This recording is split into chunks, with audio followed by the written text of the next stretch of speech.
आ ये भाई अजीबोगरीब तरीके से बहनों को बेवकूफ़ बनाते हैं। एक बहन का अपने भाई के हाथों दुख। छोटे भाई बिल्कुल भी छोटे नहीं हैं, लेकिन आपके अलावा सबसे लंबे और सबसे बड़े हैं। छोटा भाई रोज नए नए तरीके से उल्लू बनाता था। उनमें से एक ने कहा, क्या तुम चमड़ा खाओगे? हमने कहा, नहीं, हम चमड़ा नहीं खाते। मत खाओ, कहकर उसने चमड़े का एक टुकड़ा मुंह में डाला और खाना शुरू कर दिया। अब हम बहुत असमंजस में हैं। डरते डरते हमने थोड़ा सा चमड़ा लिया और जीभ लगा दी। अरे वाह, क्या मज़ेदार चमड़ा था, खट्टा मीठा। हमने पूछा, तुम्हें यह कहाँ से मिला छोटे भाई? उन्होंने कहा, हमारा जूता पुराना था, कट गया था। हमने तुरंत अपने जूते का स्वाद चखने की कोशिश की। अफसोस, पश्चाताप में सारन की नाक उड़ गई। अरे मूर्ख, आप क्या कर रहे हो? आपके जूते का चमड़ा अच्छा नहीं है और वो बहुत गंदा है। क्या यह आपकी नई गाद भी नहीं है? अगर आप इसे काटेंगे तो अंदर से मीठा मीठा चमड़ा निकलेगा। और बस उसी दिन से हमने गारगाबी को गुलाब जेमन कहकर दंडित करना शुरू कर दिया। देखते ही मेरे मुंह में पानी आ गया। ईद का दिन था। आपा ने अपने हुसैन और महजबीन गर्दबी पहने हुए थे, पैनकेक लहरा रहे थे, सुइयां साझा कर रही थी।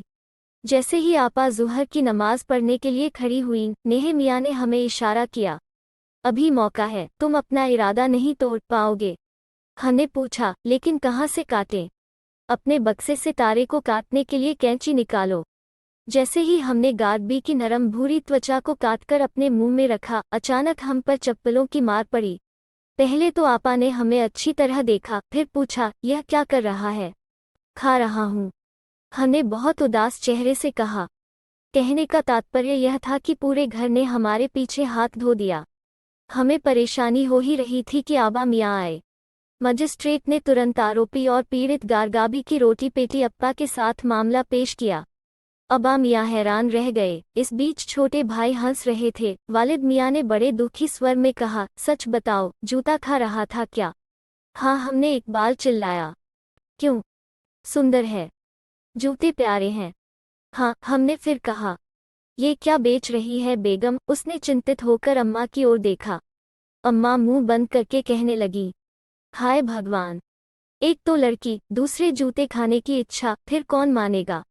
हमने लाख समझाने की कोशिश की कि भाई चमड़ा वास्तव में बहुत प्यारे हैं।